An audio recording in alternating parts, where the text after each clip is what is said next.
ठिकाणी सर्व जमलेले धनगर बांधव आरक्षण मिळण्यासाठी आपण या ठिकाणी रस्ता रोको केलेला आहे। वास्तविक पाहता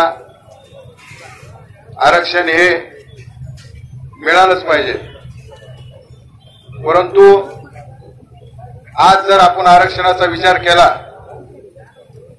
तर आम्हाला पण स्वाभिमानानं सांगावं वाटतंय की काळे डॉक्टर असतील, मिसाळ डॉक्टर असतील, आमच्या यांचे चिरंजीव बी MBBS आहे।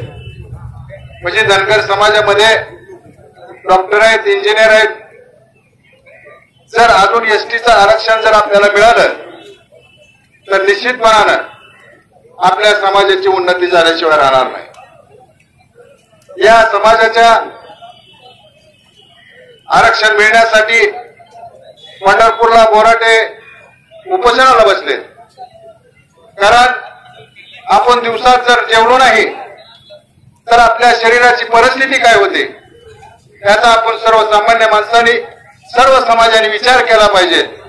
आज बोराडे हे आपले बंधू आहेत, ते त्या ठिकाणी बसल्यानंतर त्यांना पाठिंबा देणं हे आपलं कर्तव्य आहे आणि निश्चितपणानं बोराटे बसले या बोराट्याच्या आंदोलनाला निश्चितपणानं यश आल्याशिवाय राहणार नाही। आणि या तालुक्यातील मराठा समाज म्हणून आम्ही निश्चितपणानं एक थोरला धाकटा भाऊ म्हणून आपल्या माग निश्चितपणानं रात्री निम्म्या रात्रीच आपल्या खांद्याला खांदा लावून आपल्याला आरक्षण मिळण्यासाठी निश्चितपणानं आम्ही तुमच्या सोबत आहोत। कालच राजभाऊ राऊत आमदार आहेत, प्रतिनिधी आहेत, लोकप्रतिनिधी आहेत, आपल्या तालुक्याचे आमदार असल्यामुळं त्यांनी आज या ठिकाणी पत्र दिलेलं आहे आणि तेही पत्र पाठिंब्याचं दिलंय, त्यांचाही मी आभार मानतो।